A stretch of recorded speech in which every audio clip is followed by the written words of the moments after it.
welcome back to Danville Chess Club.org, and today we will spend our time talking about knights and how they move. I'm bringing us back to the Minecraft board, and my name is Kevin Barbour, and I hope that you find this informative. The N that you see here at G1 is to indicate that that is the home of one of the white knights. And you will also find the same N at B1. I also want to bring you over here and let you get a look at one of our Minecraft knights. Typically knights look like horses. There's lots of artistic renderings and things of that nature, and then knight's a very popular piece. In Minecraft, it's a pretty difficult piece to manufacture. So I did the best I could with the block slabs and stairs to create the look that you see here, and that's what we're going to use, the wooden piece. I have a couple of spawn horses to add a little extra flair to, hey, this is a knight. Another word for knight is horse. Some people call it the horse. That's completely acceptable. And the first one I put down there is at B1, and then we have this one at G1.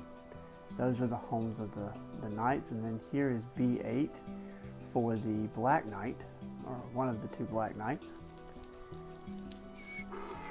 And I'm not sure why it spawned a donkey there, even though it's supposed to spawn a horse.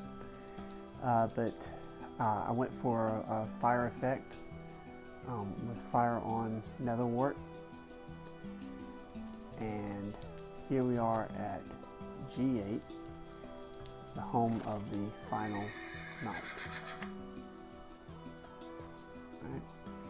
So I have a knight here in the corner. This is not his home square. The firelight right there is the home square for the knight. But I've placed this knight in the corner to show how being in the corner of the board really limits a knight. You'll see in a little while how broad a knight's reach can be, but this knight can only reach 2 squares.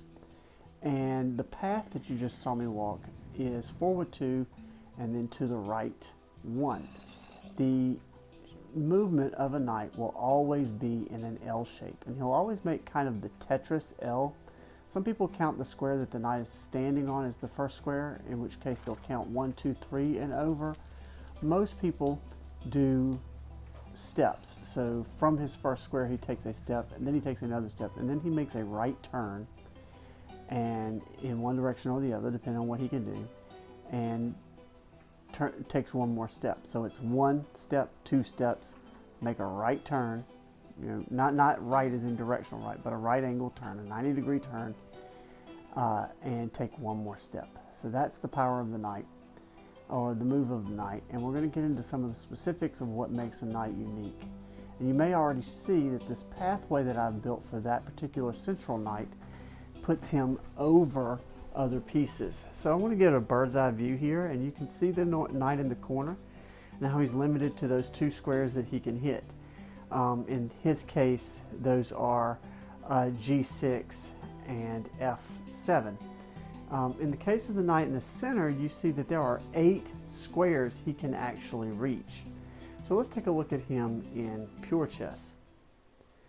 Now, what knights are able to do that other pieces cannot do is leap over a piece. They can leap over their own pieces or enemy pieces. And I'm going to give you some time to read this here.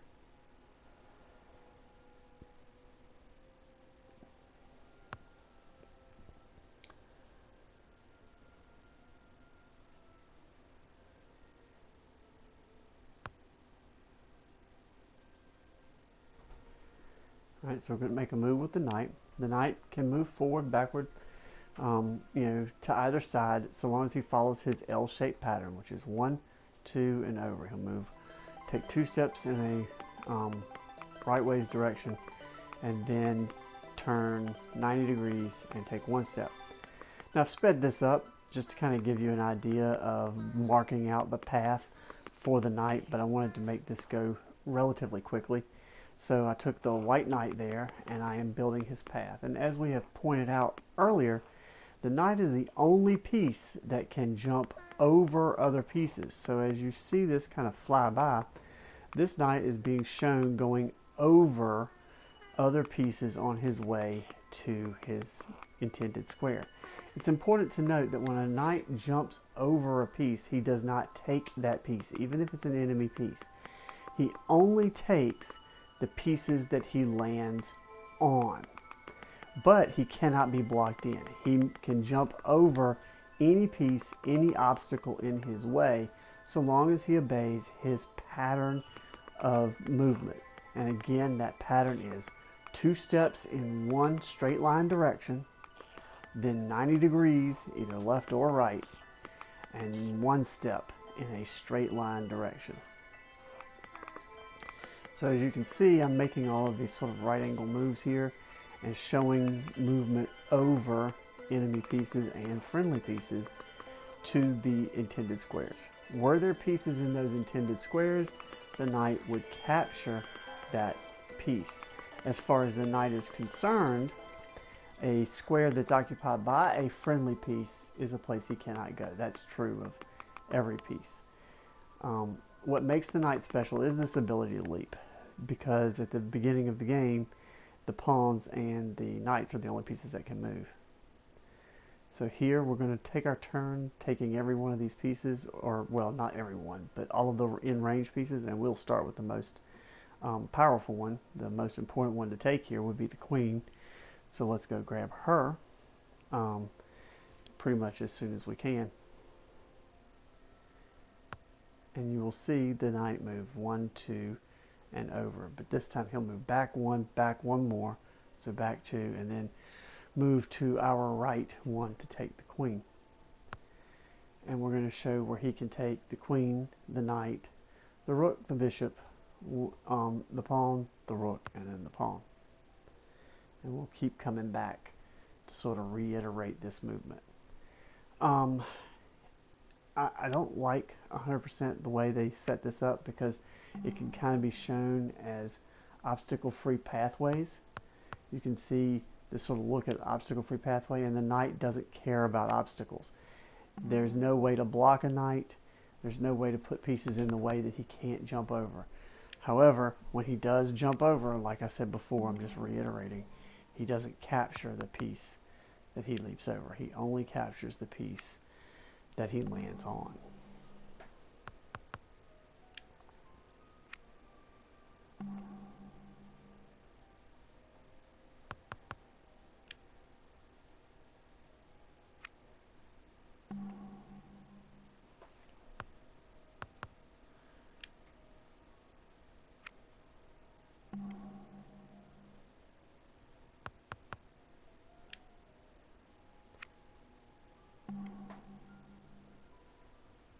So as we come to an end here, I've got the 2 night move things kind of laid out where you can see them from the sky, and I'm going to have a still clip here at the end where you can get just sort of an image with that central black knight of exactly how they move and the 8 squares that he can hit from that center. Knights are clearly more powerful the closer they get to the middle. So you can pause on this. Have a great day.